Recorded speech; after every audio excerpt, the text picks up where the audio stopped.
bring to your knowledge or to your reminder historical developments that have happened on the continent in the past that we consider important for Nigeria's youth to pay attention to.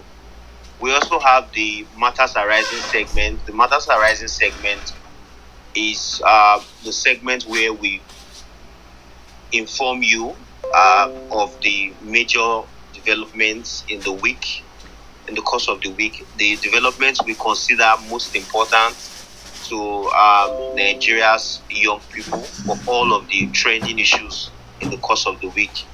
We also have the hot topic. The hot topic is the major subject of discourse by both the panelists and the hosts of the show.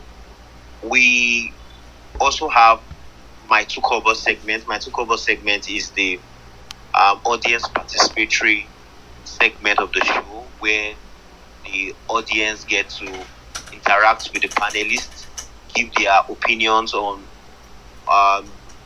issues that have been discussed so far, and also engage the panelists on something they must have said in the course of the show, or just generally provide their own thoughts or perspectives on the discussion of the week.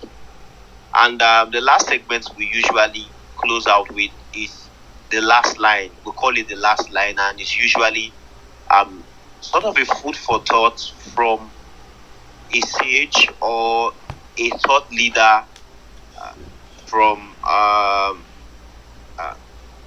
the African continent or within the black race.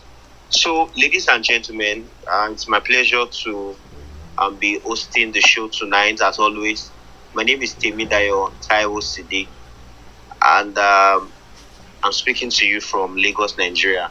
I'm joined on the show by my co-hosts. They are here every week in, week out. Efe Kolamadi, who joins us from Benin City, South Nigeria. Hi, Efe, can you hear me? Yeah, Dai, I can hear you. Good evening, house. It's so good to be doing this again this week. I hope we had a great week. Great. Yes, I'm sure they did. I did. All right. I'm also joined by Kola Mohammed. Kola is joining us from Ibadan, Southwest Nigeria. Hi, Kola. Hi, David. Good evening. Yes, good evening. Great. Everyone in the house, good evening. Great. So we'll just move on, and with the hope that others will join in the course of the show. I would like to quickly hand over to Kola now, who will be taking us through the This Week in History segment, and afterwards I'll come back much later. Hi, Kola. Please take it away. All right. Good evening again, everyone. And once again, welcome to Politics Panorama. This is the This Week in History segment. This week in 1937, Olusegun Obasanjo was born in Abeokuta. On March 5, 1937, former Nigerian President Olusegun Obasanjo was born in Abeokuta, Ogun State. In 1979, Obasanjo became the first military ruler in Africa to hand over power to a civilian government for transition to democracy. Obasanjo's first term as Nigeria's head of state came during the country's military regime. On 13th February 1976, he took over as Nigeria's military head of state, a position he served in till 1979 when he handed over to Shehu Shagari. In 1999, Obasanjo was elected president of Nigeria during another transition to democracy. Also this week in 1999, still on Obasanjo, we can probably say Obasanjo owns this week. On 27th February, Olusegun Obasanjo won the presidential elections in Nigeria as the People's Democratic Party candidate with Atiku Abubakar as his running mate. Obasanjo's primary opposition candidate was Olufalaye, who ran on a joint ticket for the Alliance for Democracy and All People's Party. Obasanjo served as president for 2 4-year tenures between 1999 and 2007, and it also marked the start of PDP's 16-year ruling streak, which ended in 2015. Going forward, this week in 2012, Chukemeka Ojukwu was buried in Nnewi, Anambra. On March 2nd, 2012, former Nigerian military governor and leader of Biafra during the Nigerian Civil War, Chukemeka Ojukwu was buried in his hometown of Nnewi, Anambra State. He had died the previous year after a long illness. Also, this week in 1961, we move to Africa now. Uganda held its first independence elections after being granted autonomy by Britain. On March 1st, 1961, Uganda held its first elections as a self-governing state after it was granted autonomy by Britain. Milton Obote, who was chosen as the leader of the majority coalition in Uganda's National Assembly, became the Prime Minister of Uganda and led the country to full independence on October 9, 1962. And finally, on this week in history, this week in 2003, former Liberian President Charles Taylor was charged with war crimes. On March 3rd, 2003, former Liberian President Charles Taylor was charged to court by the Special Court for Sierra Leone for war crimes and crimes against humanity committed during the conflict in Sierra Leone. Taylor plunged Liberia into a 14-year bloody civil war when he seized power from Samuel Doe in 1989. By 2003, when the war ended, more than half of Liberia's population had become refugees. Taylor was later found guilty in 2011, and sentenced to 50 years in prison in 2012, making him the first African head of state to be tried and convicted by an international criminal court. Thank you. Semidayo, what do you know? All right, thank you very much, Kola. It's great to be reminded of these important developments in history. We'll just move quickly to matters arising. Hi, Effie. Hi, Dayo.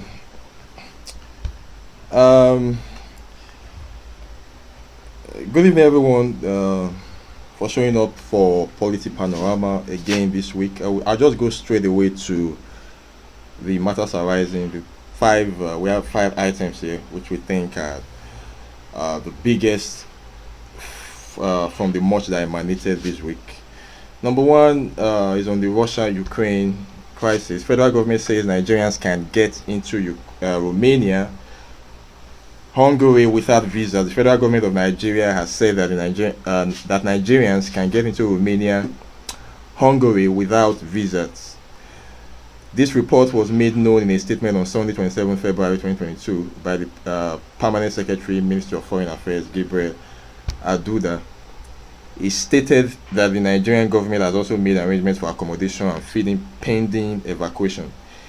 The ministry urged parents, guardians, and wards of Nigerians in Ukraine to remain calm as the federal government is working very hard to get them all home safely. I think there's a new development to this story. I think the first batch of returnees were received yesterday.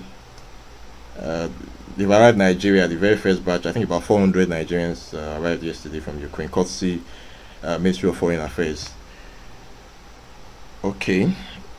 Number 2 is on the 2023 elections. INEC publishes notice of election.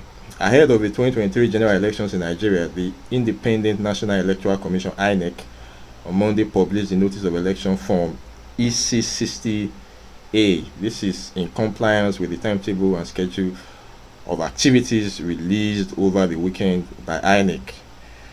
The electoral umpire, in a tweet via its official Twitter account, said the publishing of the form EC60A is in line with the first activity in the timetable and schedule of elections for 2023 general election.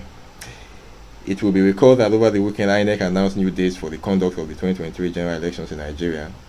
INEC chairman Professor Mahmoud Yakubu, who announced the change during a press conference in Abuja on Saturday, said the new dates became necessary as a result of the 2022 amended Electoral Act recently signed by President Muhammadu Buhari. Number 3, on matters arising, House of Representatives rejects life pension for Senate President, Speaker, and others. The House of Representatives has rejected the proposal to grant constitutional life pension to the Senate President, Speaker of the House of Representatives, and their deputies. 162 lawmakers voted to knock out the proposal. 28 members voted to grant them life pension, while 3 lawmakers stayed away from the voting exercise. In a related development, the National Assembly on Tuesday also voted against the provision of special seats for women in the legislature. Members of the 2 chambers rejected the provision during voting on Clause 68 being considered in the ongoing constitutional amendments. And number 4, on matters arising, federal government approves extradition of Abba Kyari to face charges in the US. The federal government has commenced moves to extradite a suspended Deputy Commissioner of Police, Abba Kyari, to face fraud charges in the United States of America.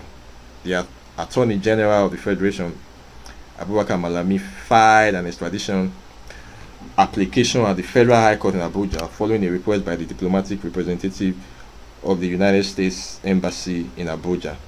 The request from the US authorities, according to Mr. Malami, is for the surrender of Abba Alhaji Kyari, who is a subject in a 3-count indictment. The AGF said in the application that he was satisfied with the offences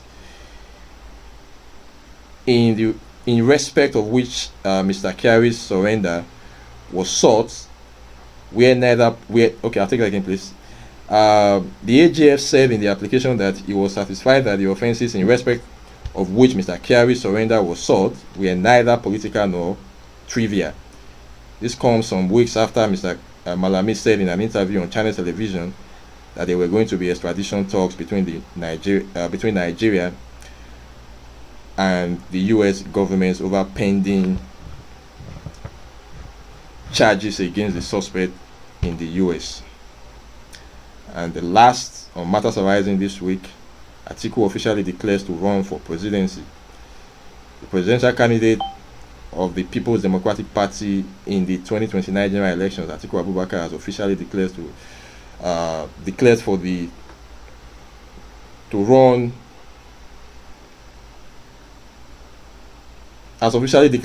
2023 race.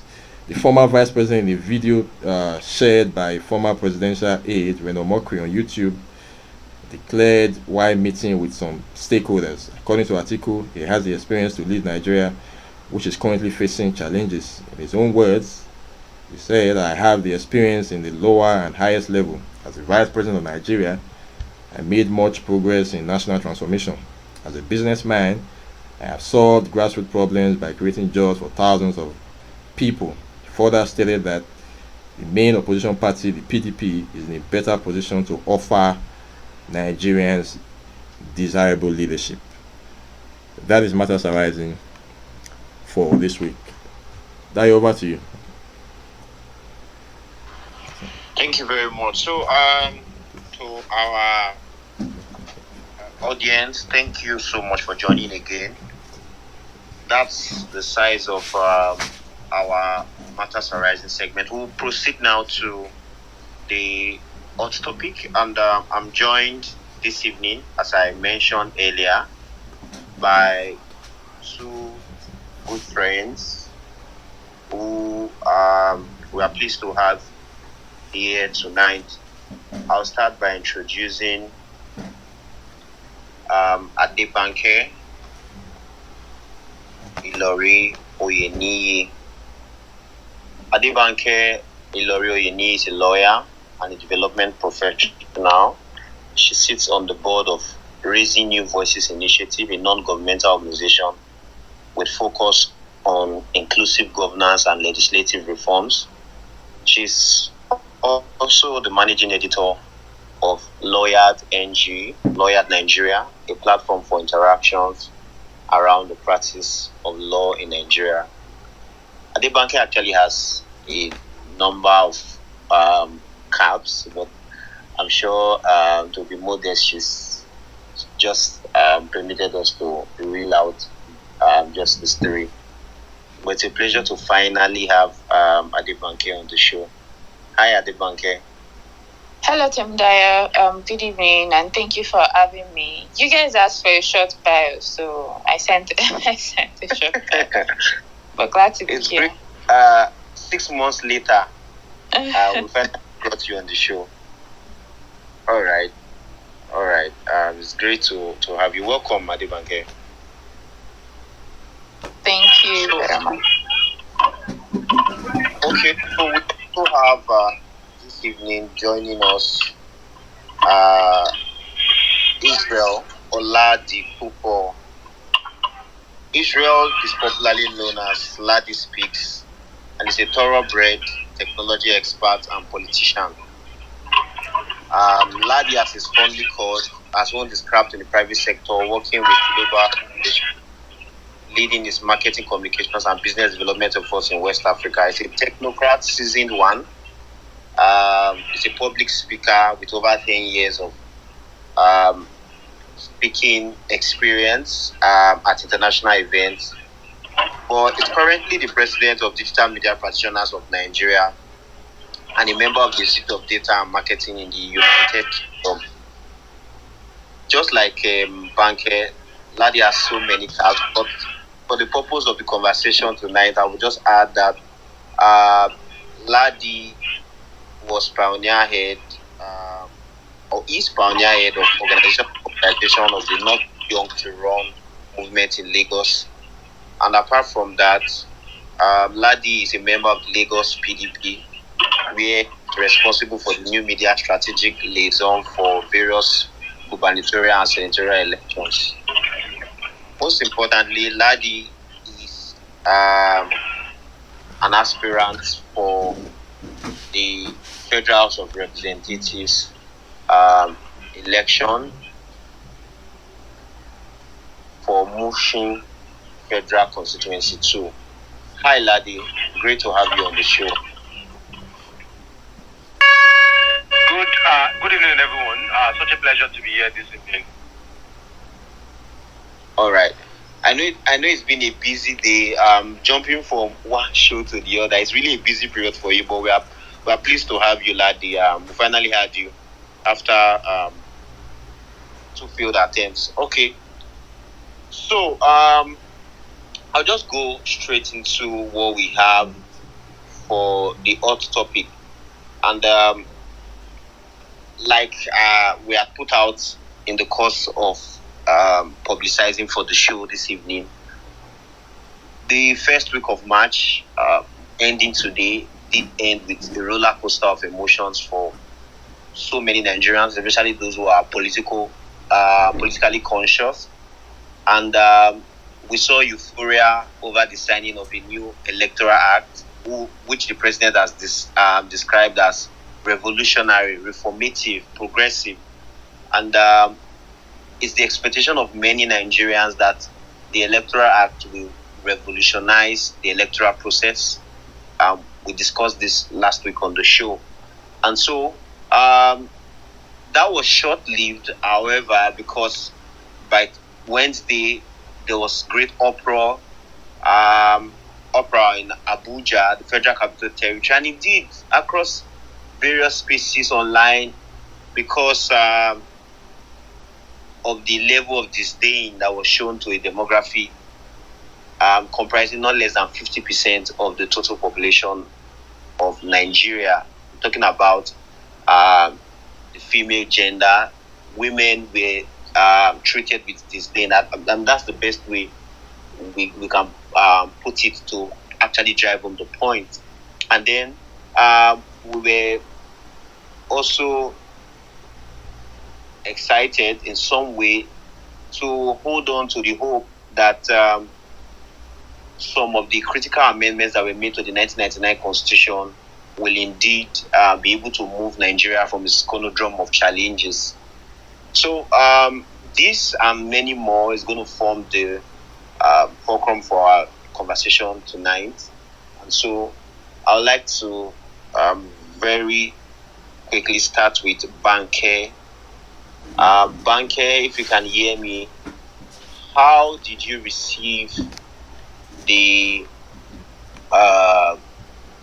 news of the constitution amendment, the vote clause by clause voting that was done on Tuesday? How did you receive it? Did you follow it live? If you did, what were the things that were coming to your mind? Well, personally, I think that it was bitter.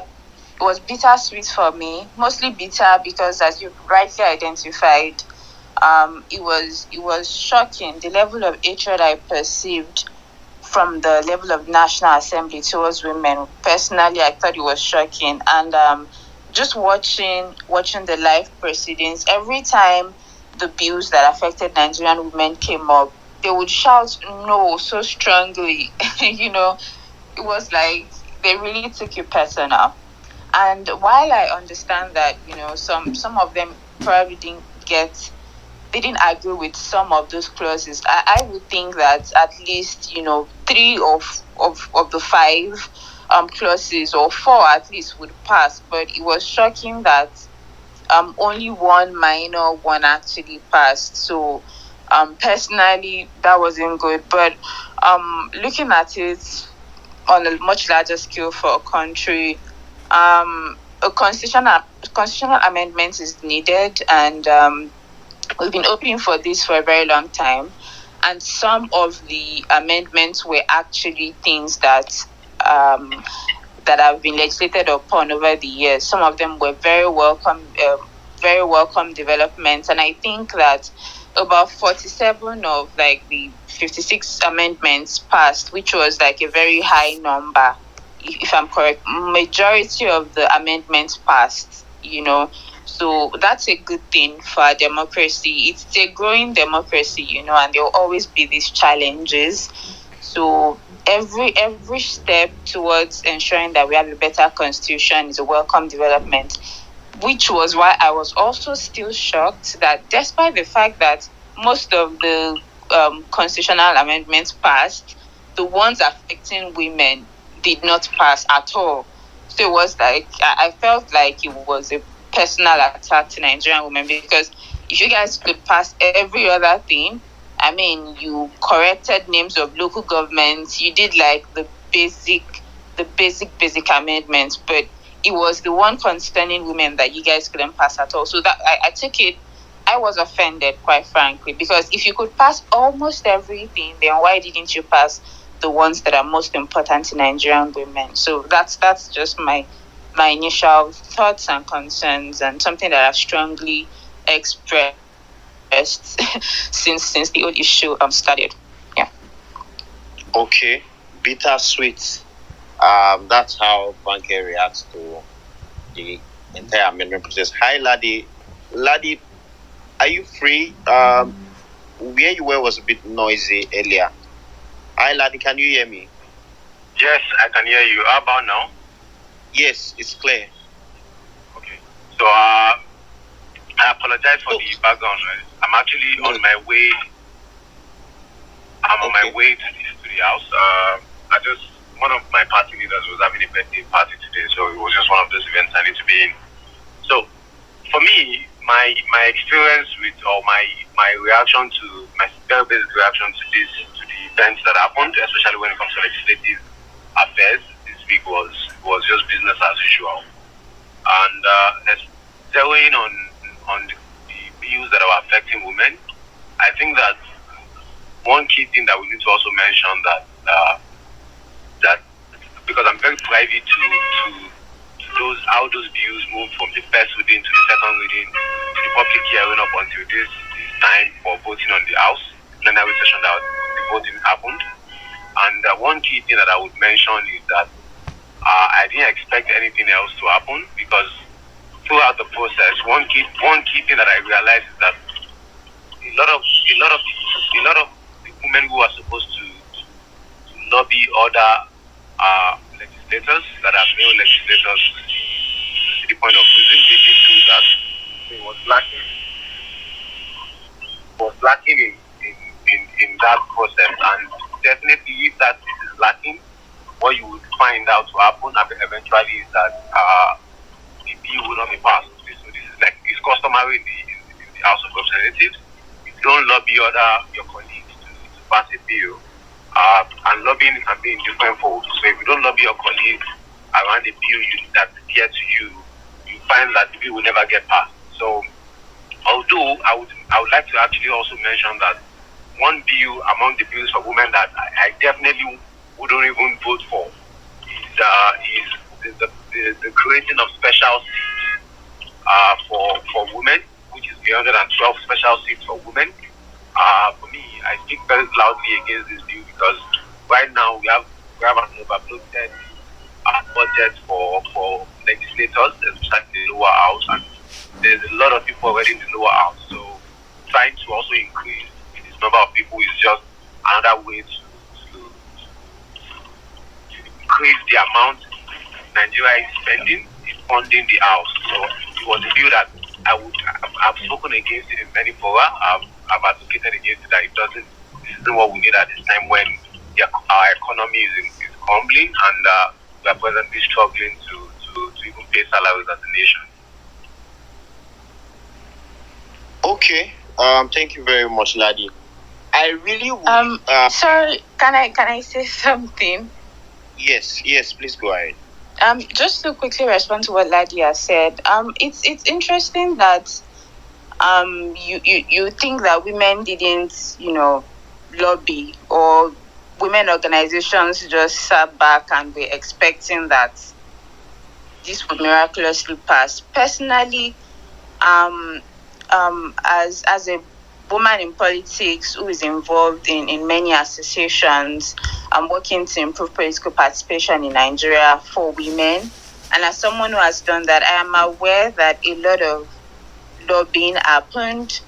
Organizations like Nigerian Women Trust Fund, Women in Politics Forum, Yaga Africa, a number of organizations have actually worked with legislators over the last couple of years. And also, some of these bills passed at the Senate, while some, didn't pass at the House of Representatives. So it was a case whereby, some people decided not to vote. And some of these bills actually had high number of lawmakers voting. It was just that they were unable to get to the two-third majority required. So it wasn't the case that, Nigerian women were expecting this to be handed over to them. It was the case that women, some of these bills, we've been on them for years. In fact, as a young person, I met some much senior politicians, women politicians, working to ensure the passage of these bills. But if something is not, maybe like trending or social media or in the news or stuff, maybe Nigerians just assume that nothing is being done. But personally, I know that women have been working on this bill.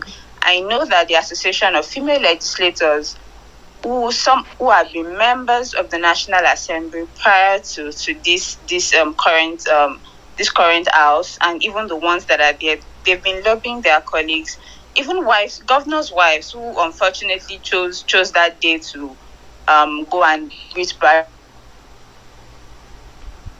meetings with lawmakers. So it wasn't a case that women were waiting for a miracle to happen. Women actually worked to get this passed. And also, these bills are not, I wouldn't particularly say it's a women thing. No, it's smart economics to empower your women. It's smart economics to get women involved in politics. It's just I can't believe that we're still like talking about it or debating the position or the rights of women, of Nigerian women. So I just wanted to point that out. Also, in terms of the special seats, now I understand your reluctance and your concern, and of course you definitely still have rights to your opinion. But I know that research was conducted by Plaque. I'm sure that a number of us know Plaque, and the amount of money, the increase in cost of governance, because that was also something that personally I was concerned about as well.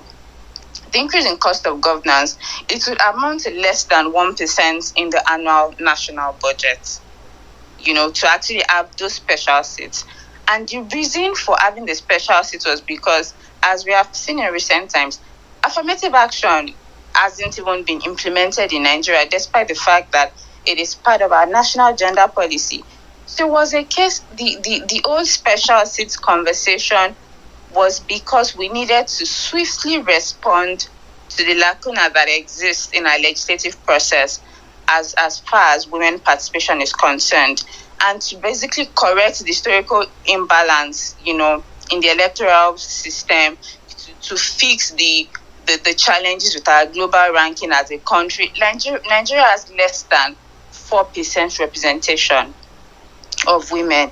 So it was the whole conversation around creating special seats. Some state house of assemblies don't even have a woman representation in the assembly. So of course that means that the conversations and the narratives around issues that are important to Nigerian women would be missing in those places. So I think that it is important not to, because I see people say, oh, women are, I mean, it's already difficult being a woman in Nigeria. You're fighting for a lot of things.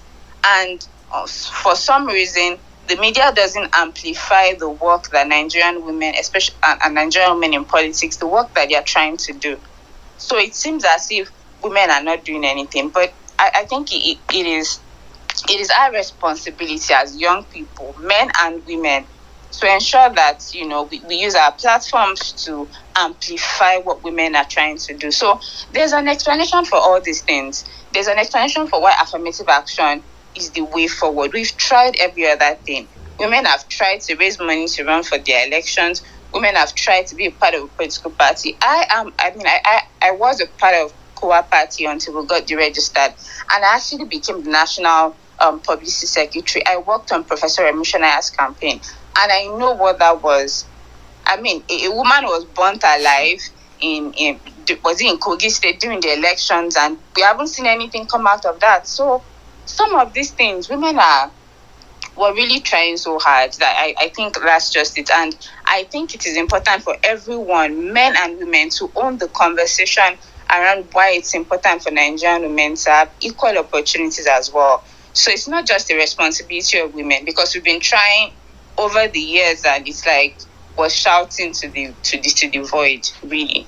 So I just thought to just respond quickly, to what Ladi said. I understand your reluctance, but I still think that the arguments for, are more than the arguments against. And that's not even the only bill. If you guys don't even want that one, what about the other ones that talks about indigenship, and Nigerian women being able to pass citizenship to their husbands who are not Nigerians when they get married? So there are other ones. Even if you don't want that one, what about those other ones? So I just wanted to just leave that up briefly. Thank you. All right. Thank you very much, Banke. Before Ladi responds, let me just quickly read out some statistics to provide context to the conversation. I just also want to quickly, for the benefit of the audience, Banke had mentioned PLAC earlier. PLAC is Policy and Legal Advocacy Center. It's a non-governmental organization that is working to strengthen democratic governance, citizens' participation, and engagement with public institutions in Nigeria. So it's a CSO, just like every other CSO. It's at the forefront of these things. Just important to make that point. But to Banke and to Ladi, the issue of special seats is not indigenous to Nigeria. Nigeria wasn't the first to come up with that idea. So as at December 1st, 2018, Rwanda has 61.3% representation of women in parliament. And the next to Rwanda is Cuba, Bolivia. Mexico is 4th. Grenada is 5th. All of these countries are 40-50% The United States is even lower than the world recommended global average of 24.1% of lower for the lower house. United States about 23.5%. Senegal, not so far from Nigeria, has 41.8%. South Africa has 42.7%. Now, what's the important point to note? The important point to note is that allocating special seats to women is responsible for some of these statistics that we've seen. And it's also in line with what Banke has said. But what is really worrisome is the fact that it appears to be when the issue of special seats came up, that's when we remember the cost of governance. Like we've seen so many people complain about our cost of governance. In all of the conversations about revenue to GDP, revenue to debt ratio, we don't talk about how cost of governance should be brought down. But this is what people are asking, that why is it that something that is going to at least promote the interest of women and probably increase the better the quality of legislation that come out of our parliament is treated in this manner? And again, like Banke has said, apart from that, what about the case of a woman who marries a foreigner? Her husband, she can't transfer citizenship to the husband, but the man can do the same if it were the other way around. So, Ladi, quickly, I want to get your thoughts on this. This is common in that countries. A lot of countries, and I read from Africa also, are doing the same. Why shouldn't Nigeria do the same? Hello, Ladi. Yes, I'm here. So I was actually thinking about, and that's why for me, when Banker mentioned the issue of lobbying that happened.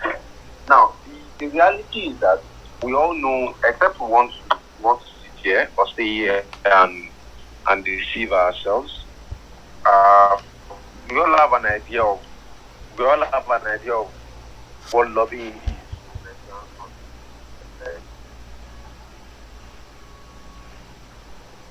The only reason why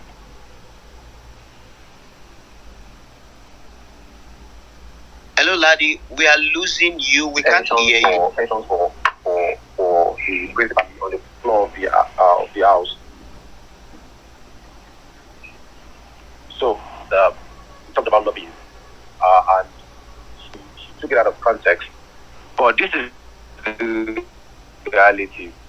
I believe, and I strongly believe, that at some point, women should be able to pass their indigenship or their citizenship to their husband, provided they are legally married. That's even a given in many Western countries and in many same countries. But apparently, we are not yet there. But the reality is that our democracy is evolving. So I think that at some point, as the dynamics keep changing, at some point we would have that women will be able to pass on their citizenship to their husband. So those other bills, they should have been passed.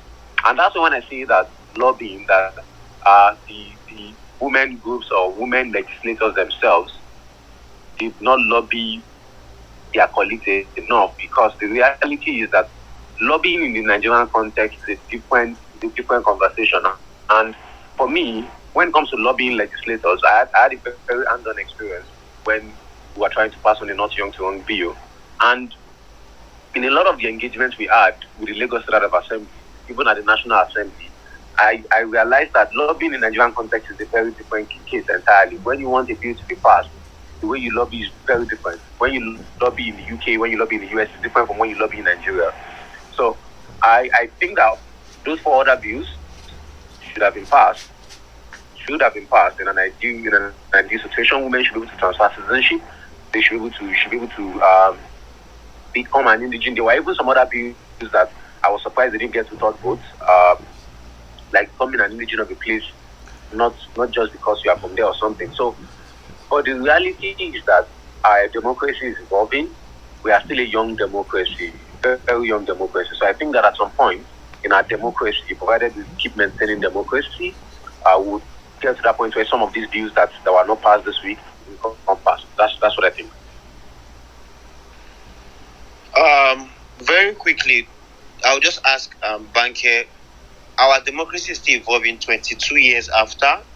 Are we also taking into consideration the years we had experimented, though we had their military intervention in politics on 2 occasions? Are we also putting those years into context? And apart from that, are we actually going to wait till the US is 200 plus as a democracy, over 200 years? Are we going to wait until we get up to 50 years of democracy, or 100 years before we begin to move with the speed that is expected of countries? Our democracy is evolving. What about countries like Rwanda, who are also doing great? Senegal and a number of countries, Banke. Well, yes, I agree with Ladi that we just need to keep working. But one thing I want to state is that when this kind of issues come up, it's usually women should do this and women should do that. But it's more than what women should do. It should be a conversation about what all of us, as young people in Nigeria, can do together. So and that's why I think that our priority should be currently not just what women can do, but please just give me a second. Give me a second, please. Are you done? All right. So while we expect Banke back, Ladi, I want you to respond as soon as Banke is done, very quickly. We saw that the constitutional amendment did not. Okay, sorry. Someone was at my door. I needed to. Yeah, thank you. So what I was saying, of course, it takes time.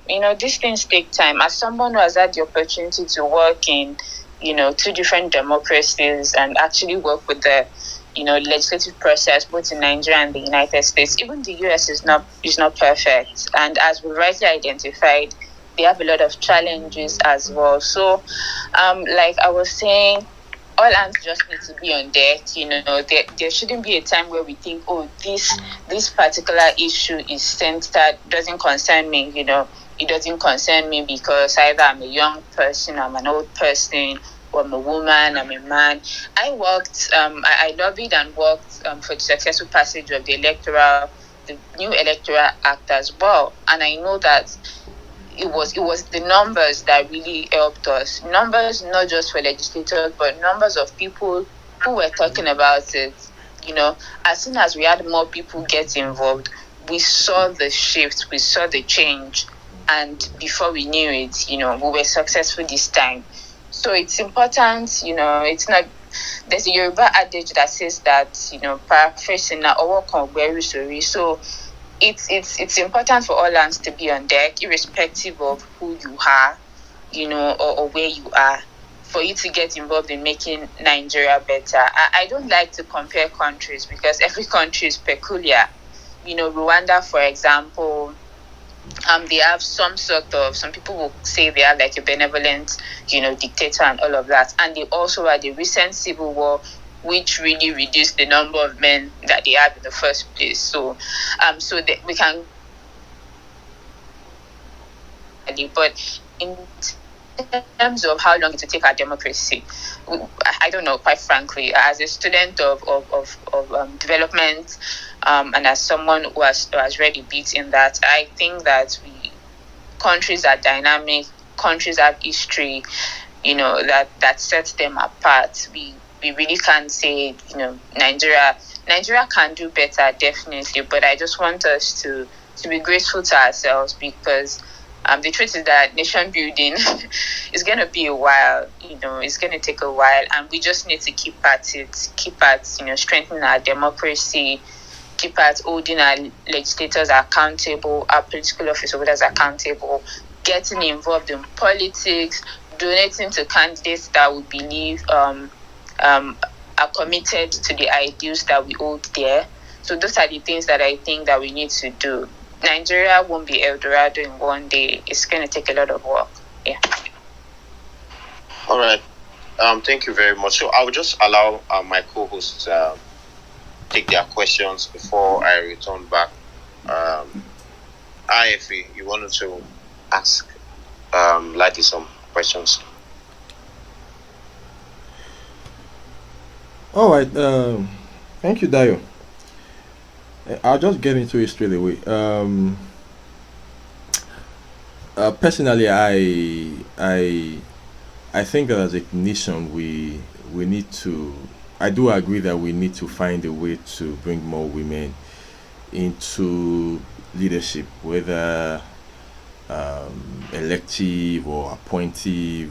More women really need to get into leadership in this country, and I want to personally sympathize with Banke and many other Nigerian women who wanted those bills to sail through, but it's so unfortunate that it didn't really happen. So I sympathize with Nigerian women. But the flip side is this, which I really want a Banke to take on. The flip side is that um, should this have been a matter of law? What would you say to, you know, a cross section of Nigerians who probably think women are finding the easy routes, trying to find an easy route to this? This is bearing in mind that women will usually say, like Ladia had quickly mentioned that today. Yeah, we have the population. We have up to 50% of the population, so we should be having more. And you know that politics, there's nothing really given on a platter of gold. So if you have the population, can we say that women are taking it, because this is a democracy? Are women not really looking the wrong way? Is this not time for women to really get into the streets, and try to take advantage of the power that they already have? That is on one side. Then on the other side is that, are women even supporting women enough? Now you want men, to sympathize. You want this to be a national issue, and of course it should be a national issue. Women, a population, a people should. There's a lot that the women can bring on the table. The people should find ways to, should not reduce, the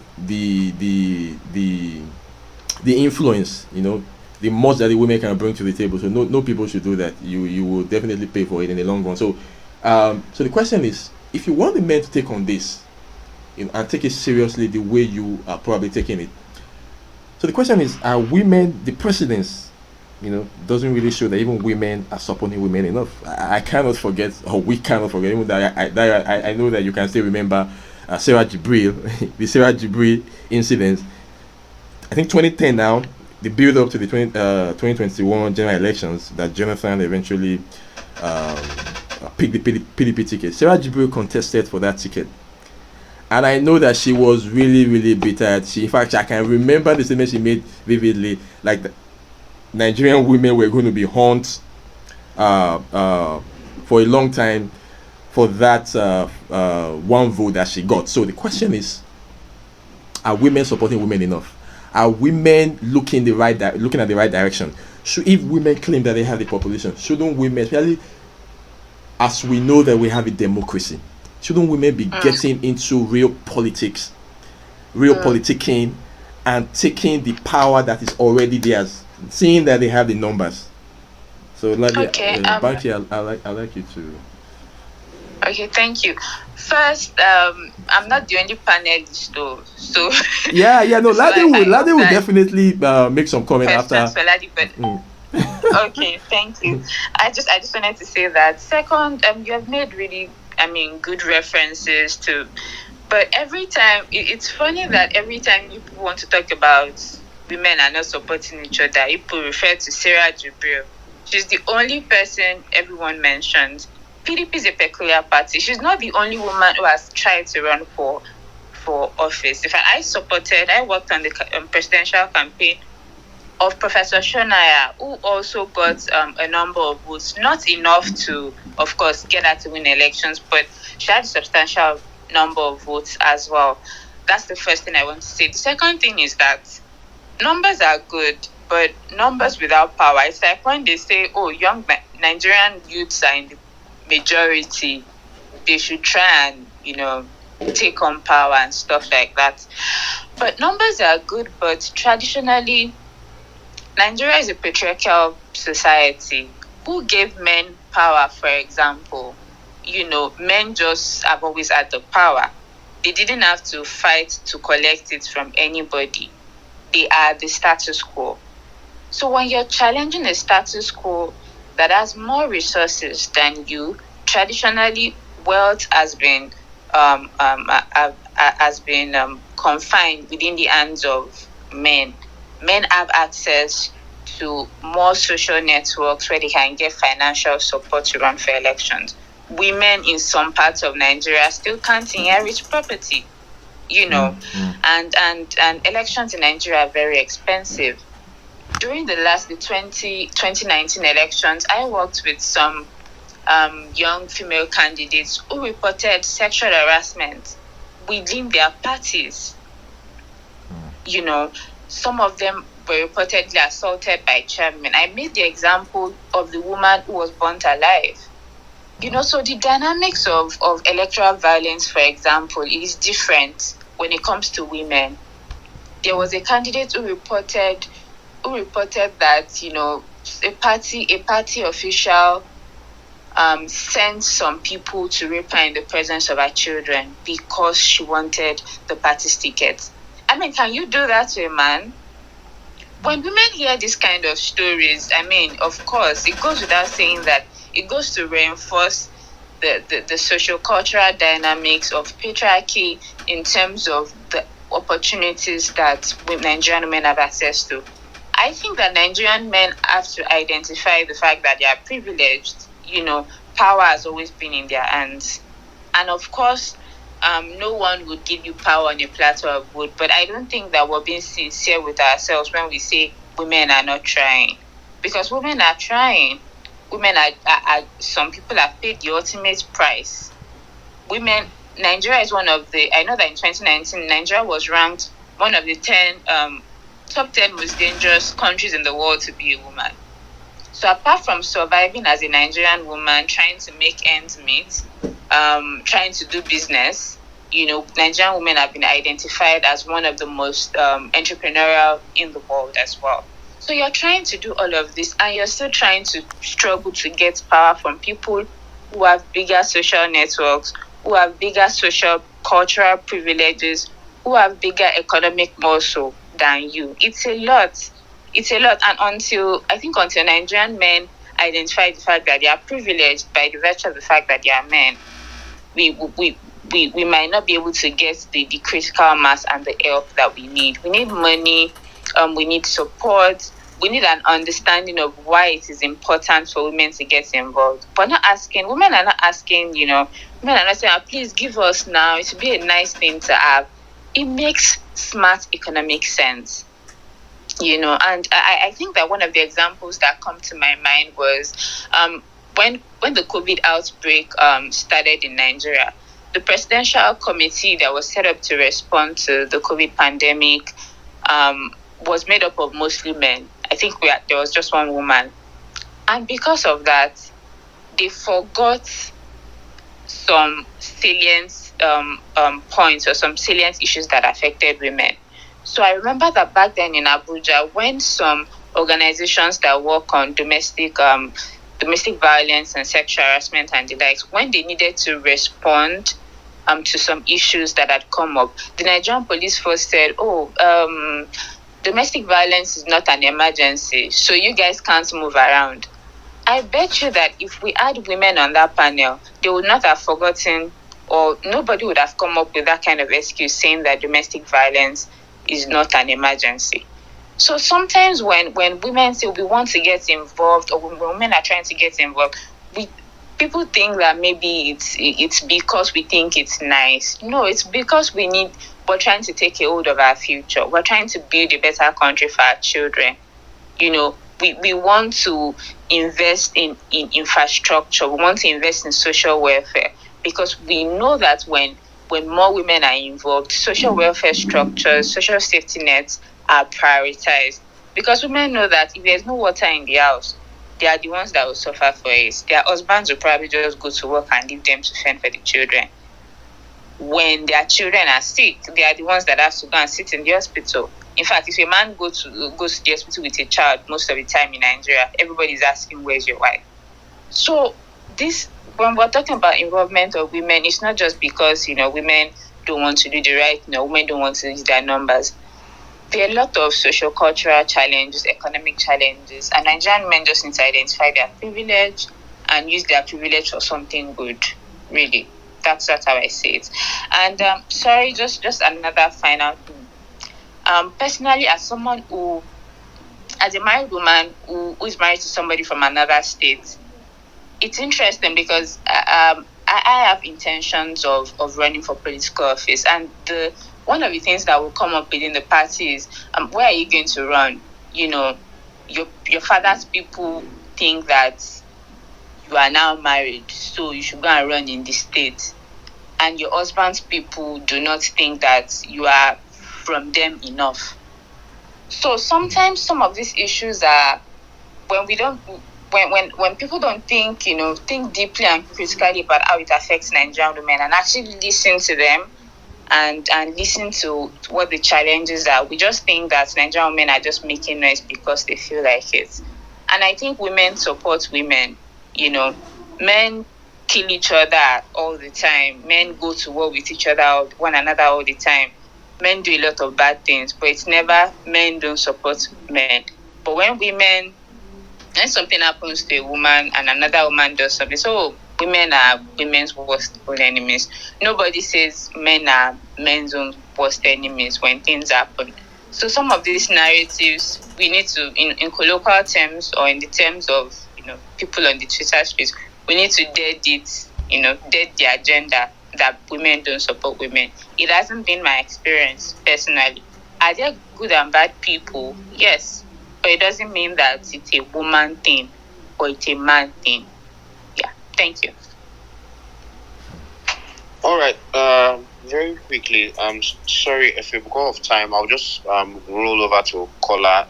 Kola, you want to ask Ladi a question before we move over, because we are running out of time now. Hi, Kola. Hello, can you hear me? Yes. Yeah, first I want to appreciate the speakers, Banke and Oladipupo. Kudos to you guys. Quite insightful contributions.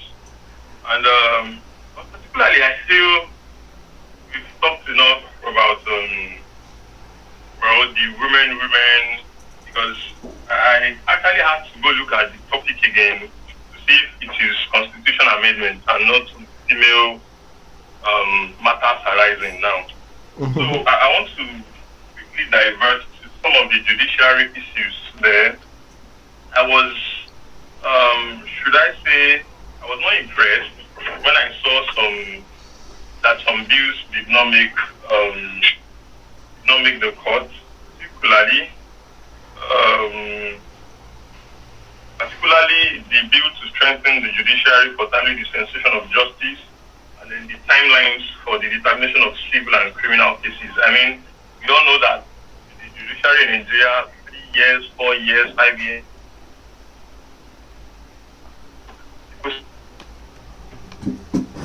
Sometimes even in tribunals, you see a governor spending 3.5 years before the person who eventually wins the tribunal comes into power. So I actually want to,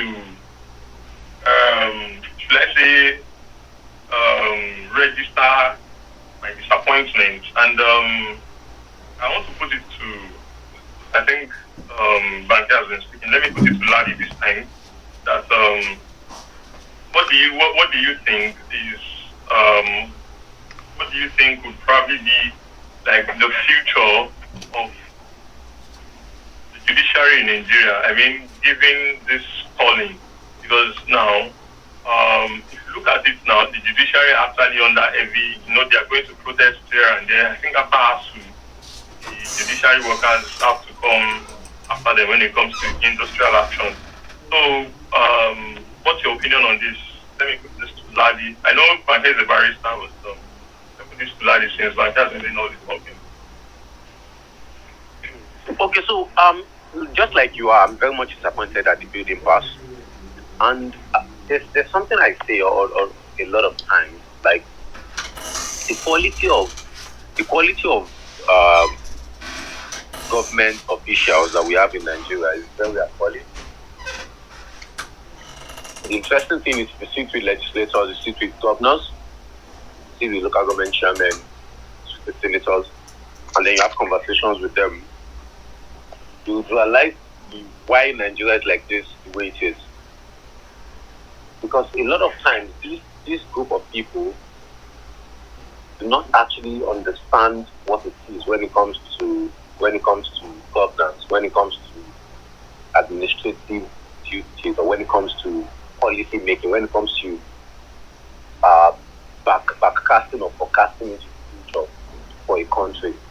And this is why policies like this or bills like this didn't pass, because you realize that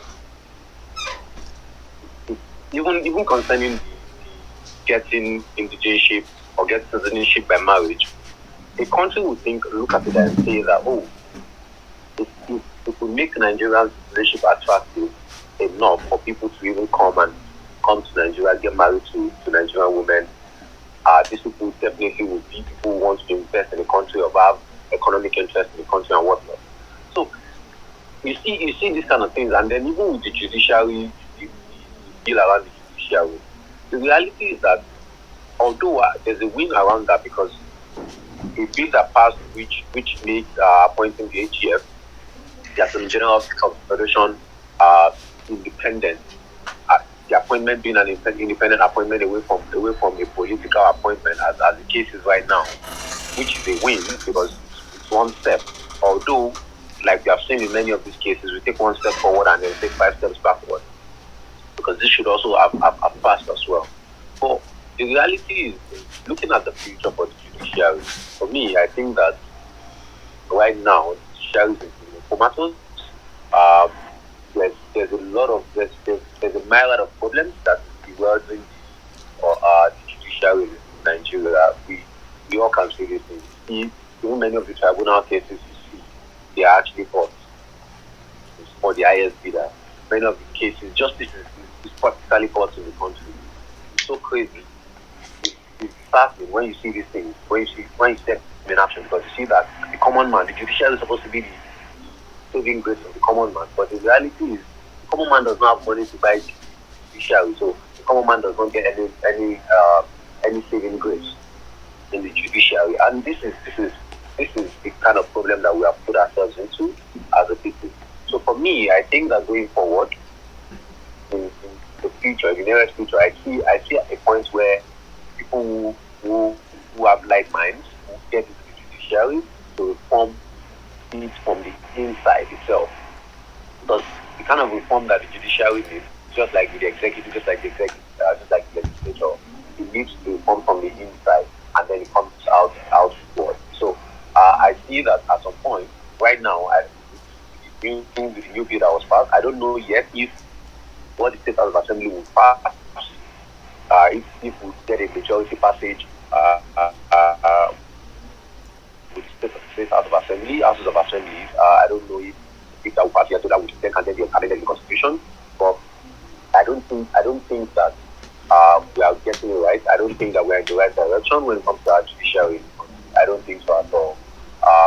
But I think that at some point, people who have like mind, people who believe that things can be done in a better way, people who believe that things can be done in a different way, people who want to steer the country in the right direction will get into the judiciary and then they do the right. That's what I think. All right. Thank you very much, Ladi. Thank you, Kola. We need to take the audience contribution in the next. Can I just quickly say something? I just want to say something concerning Banke's comments earlier. Okay. The reality is that I'll give a very I'll give a very realistic example. So last election,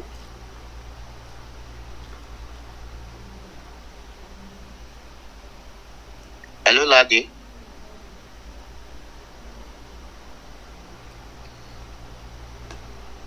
Hello, Ladi. It seems we can't hear you.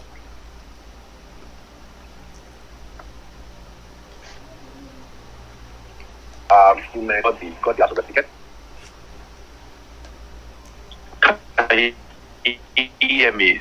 So in my constituency, where I'm presently running the motion, hello, can you hear me? I think it's getting better.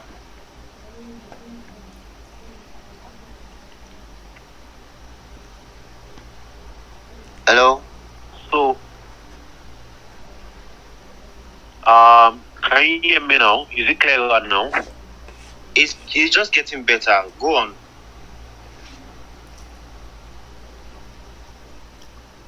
Up. Hello, Ladi. Is it better now? It's breaking, but I think it will get better as you speak. Go on. Is it better now? Yes, it is. Okay, so a woman got the House of Assembly ticket in my constituency last election, and I can tell you for a fact that for our own party, PDP, forms were free in 2019 for women. Now, the reality is, even though forms were free for women, a lot of women didn't step forward. And the reality is, when we say that, we want to zero in on women and categorize them as disadvantaged, we also need to realize that many of these challenges with women in Nigeria are very cultural. I'm a young person, I'm under 30. Well, I tell you for a fact that I don't position as a young person in my constituency, in my political race, because positioning as a young person is even a disadvantage for me in this politics, because people see in culturally a young person is not made a king. So culturally, you don't put a young person forward, you put another person forward. So being a youth, being a woman, it's a natural disadvantage. So because you already know this as a woman, you already know this as a youth. Oh, sorry, Ladi. I will have to stop you so that we can quickly take up one or two things before we get the audience thoughts. It then now helps you double up with the kind of work that you do, with the kind of engagements, the approach to get to the party's tickets. My entirely different.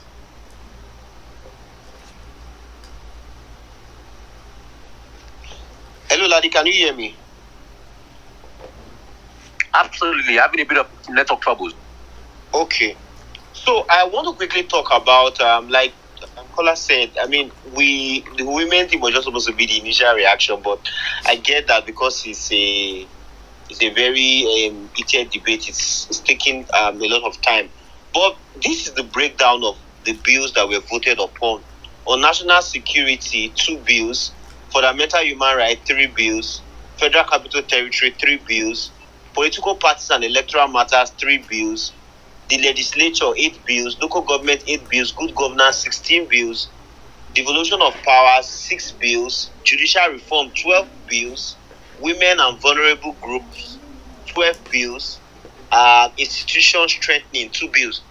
Very quickly, let me give a breakdown of some of the bills, and I'll just get your reaction, each of your reaction, very, very quickly. So, on devolution of powers, they actually passed a number of the Senate and House of Reps now passed a number of these bills.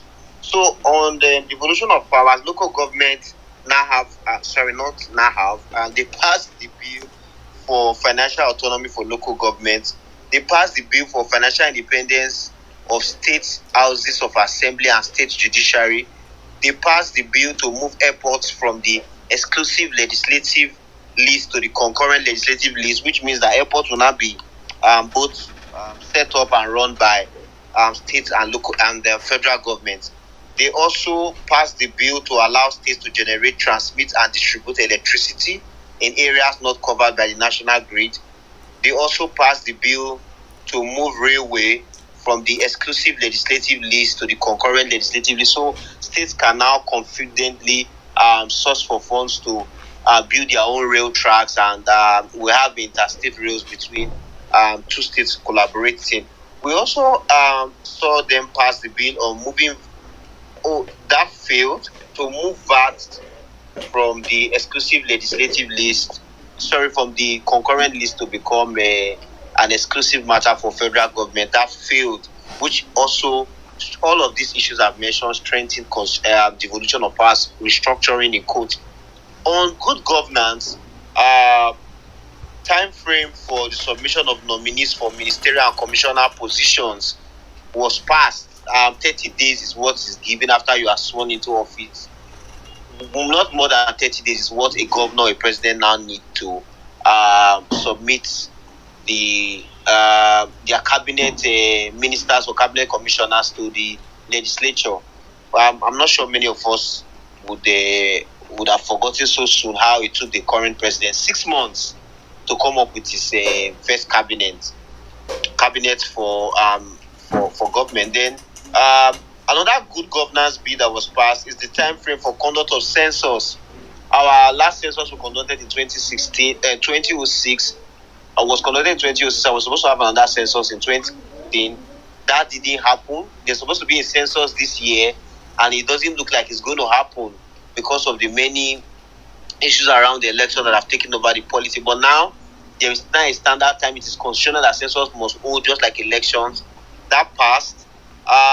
Separating the office of the Attorney General and that of Minister of Justice, that passed.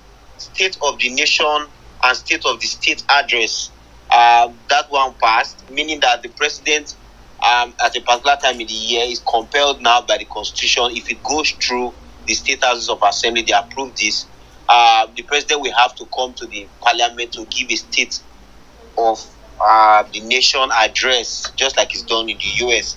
Also, another good governance bill that passed was free and compulsory basic education. All Nigerian children must, up to GSS3 level, must be able to get access to free and compulsory basic education in government schools. Another bill that passed was independent candidacy. We also have restriction of formation of political parties. Termination of tenure on account of change of political party didn't pass, and diaspora voting didn't pass. So I could just go on and on. Very quickly, I would like 1 minute on this each. Banke, which of these bills stood out for you and why? I can't. I don't have any favorites actually, because I think that, you know, it's too early to rejoice. Personally, that's what I think. You know, when we started this conversation, I talked about the fact that it was bittersweet, because I really I was excited about a number of the bills that passed. You know, talking about things like State of the Union, and you know, that one, for example, I was like, okay, nice. Finally, would compel political office holders to actually talk to us, because it's as if they don't want to talk to us. So now, you know, so yes, some of those things, the financial autonomy granted to states and local governments also, I thought those bills were very important as well. But I think that it's too early to rejoice. These bills still have to go to the 36 states, you know, and still have to get majority of the votes from those states. Nigeria is like, sometimes you're excited, and just after excitement, the next day something happens. So I'm not going to rejoice yet until it goes to the states and we know what will eventually become law. That's all I have to say about Thank you. Ladi, what's your thought? Sorry, Ladi, before you respond, I just want to say that we didn't see anything concrete on security, despite all of the security issues. You want to quickly include that in your response?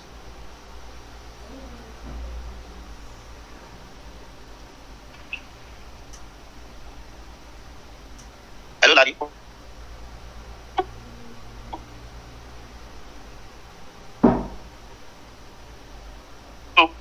I don't exactly have a favorite as well. For me, I think that is my audio clear? Yes.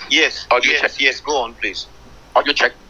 Okay. So for me, I also don't have any favorite. The most critical constitutional amendments that I think that for me, which is very passionate to me, and very two key things that I think are very passionate for me. Final clause should be included in the constitution, and if none of it, if it is not in this series of constitutional amendments in this batch, for me, I'm not excited about these things, because even this constitutional amendment we're just having, many of these edits, many of these amendments they were just proposing, I think that we should have proposed way back.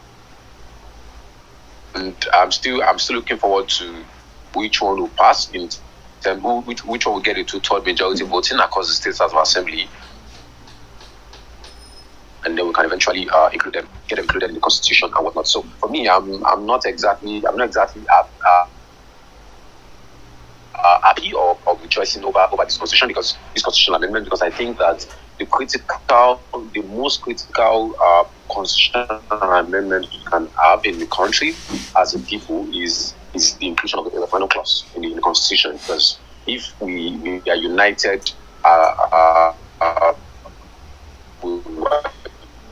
united by some foreigners or society, if we want to stay together. So for me, I'm not exactly it's not yet or I'm not displeased or pleased with the constitutional amendment. I don't have anything right. Thank you.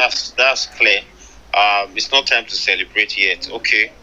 So I want to quickly get the thoughts of the audience. We have few people in the audience today, surprisingly, but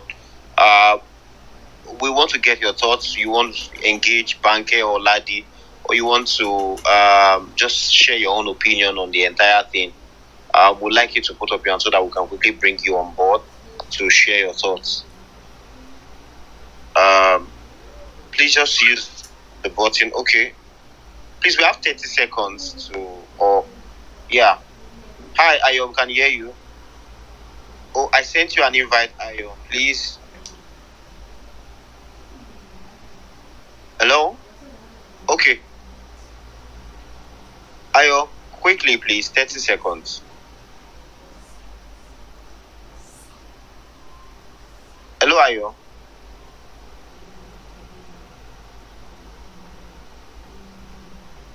Ayo, you're live. You need to unmute yourself for us to hear you.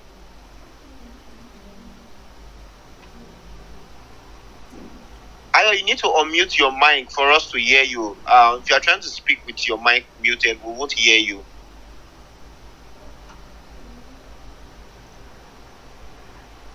Please, we also like to get the thoughts of others too. We don't want to be a one-sided conversation. If you have something to contribute, we want to get your thoughts. Ayo, if you can hear me, you need to unmute your mic for us to hear you. Okay.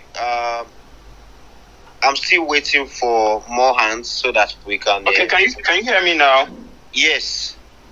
Okay, so good evening. Quick one, because of our time. I think what I would love to talk about is the issue of gender inequality, and I think it's a discussion that has been as old as God knows what, even right from the day of the Bible. It's a cultural thing, and it crosses across tribes and nations.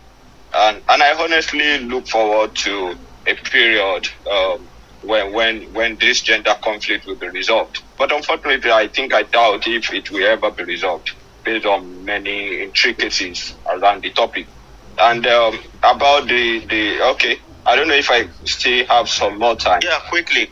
Talk about the local government, for the fact that I think I was elated when I heard that the local government have been given autonomy in terms of their funding and all that. But Nigeria is a very funny place. Nigeria is a very funny place. There's a sense in which some good news can turn to be bad in the nearest future. So I'm seeing some conflict between the local government, the recognized one, the 20 local government, and the LCDA. Sure. And And lastly, I think Ladi and the lady in the house, you have actually spoken well. But I think the strongest statement that I've had so far in this conversation is what Ladi said about the fact that women are naturally disadvantaged. Is a very strong statement, and I think it's debatable. Thank you so very much. Well done. All right, thank you. Is there any other person who wants to share their thoughts on what we have on ground? Please just put up your hand. I will bring you on. So as we begin to round up, I'm still expecting the answer. As we begin to round up, let me come back to you quickly, Banke. Banke, I know that both you, Ladi and yourself, have come to this consensus somewhat that we can't celebrate. Yes, we still need 24 states houses of assembly to ratify what the House of Reps and Senate has voted on. If we don't have up to 24 states agreeing on any of these things that have been passed, then it means that it falls off. It falls off the ladder. And like Ayo rightly put, you'll be shocked, like we've seen in the past, that the State House of Assembly will even vote against their own independence. Same with voting against local government and the state judiciary independence, because they are being controlled by the governors. But I think that the hope of many have risen, because we have a lot of second-term governors who would be exiting the scene, and so that is likely not to impact on control of the State House of Assembly, because most of them are exiting the scene. They would not be the one to face the issue without or of not being able to control the State House of Assembly by seizing their funds and all of that. So I want to find out from you, Banke. Diaspora voting was not failed, and the independent candidacy scaled through, even though it came with some stringent conditions that you need to gather I think 20% of the people in the constituency you are contesting for to be able to scale through that ordeal. What are your thoughts about this? Very quickly, a minute. Well, first, I think that the responsibility has now moved to the states, to ensure that to the people in the states, to Nigerians, to young Nigerians. For example, what Ladi said about when everyone was working on the constitutional amendment for young people to run for office, young people began to engage in their states. So everyone worked to ensure that we had the required number of states to have the constitutional amendment passed. So in terms of diaspora voting, it's very unfortunate actually that didn't pass, because Nigerians in diaspora are an integral part of our economic system, and I think that should have passed as well. But we'll try our luck, next time. And for independent candidacy, 20% is not bad. Having to gather 20% is not bad. If you're really sure of yourself, if you're really sure that you're a popular candidate, it shouldn't be difficult for you to gather 20% of the people in your constituency to sign, a document supporting your candidacy. And that would even deter, all these people who just come out to run for office because they feel like it. That would deter them from actually going, because they know that it's a lot of hard work and they have to be serious. So yeah, those are my thoughts. But the work has now moved to the state level, and I hope that young people will get on board in engaging their state houses of assembly to pass as many bills, as many constitutional amendments as possible. Ladi, very quickly, Ladi, in 1 minute. Ladi, this is the 5th alteration to the 1999 Constitution. It's almost like somebody said there is a constitutional amendment industry in Nigeria. For every single assembly, we have amendments. So I'm going to ask you, Ladi, especially because you are saying it's not Uhuru yet, we shouldn't celebrate. In the event that more than half of this, or maybe half of this, fails at the State House of Assembly, what do you think is next? In terms of what is the next stage, I believe that the upper house and lower house will try to see if they can try to see the concerns of the Houses of Assembly and probably make the necessary edits that they push back in. But in many cases, for even the based on precedents, it's likely going to pass. So. No, I'm not talking about. Sorry, Ladi, to interrupt. I'm not talking about the process. I'm talking about like what's next for us as a people in the event that this, because we really need to guard our hearts. So, what is next? How do you mean, please? What do you think Nigerian people should do in the event that this doesn't come? Because there's some form of half-baked excitement now. Honestly, I think in terms of what is next for a lot of people, for Nigerian people, I keep saying it, involvement is key. Involvement is key. For these bills, for many of these bills, they were actually public hearings. I'm sure that even many people do not know they were public hearings for many of these bills, this constitution amendment process. So I think involvement is very key. We need to get involved at different levels, at different stages, from different points. I was very excited when Banke mentioned, she used to be the MPS of Kowa party. I was like, this is cool, this is amazing. Because the reality is we need to get involved in the political process. And however we may be expensive. I say this like I get into a lot of political meetings I attend. I'm realistically the youngest person there. I see a lot of meetings that I'm attending in politics. I'm the youngest person in the room. And for me, I think that young people, women, fiscally challenged, we can do more. We can get more involved in the process. And I think that it's a long game. It's not a short game. It's a long game. On the long-term basis, the proceeds will definitely come through for us. All right. That's a great place to wrap up. So I want to very specially thank Banke as well as Ladi for your sacrifice of time, data, joining the conversation tonight and this week.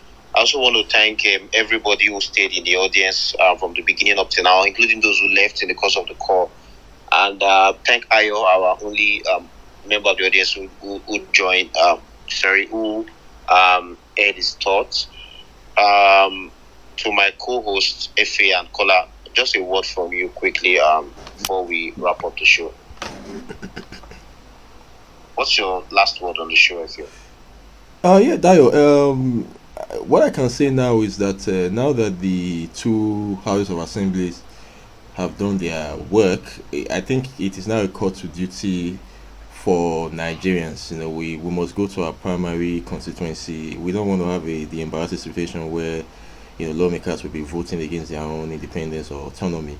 Nigerians must go back home now and get their lawmakers to do what is right.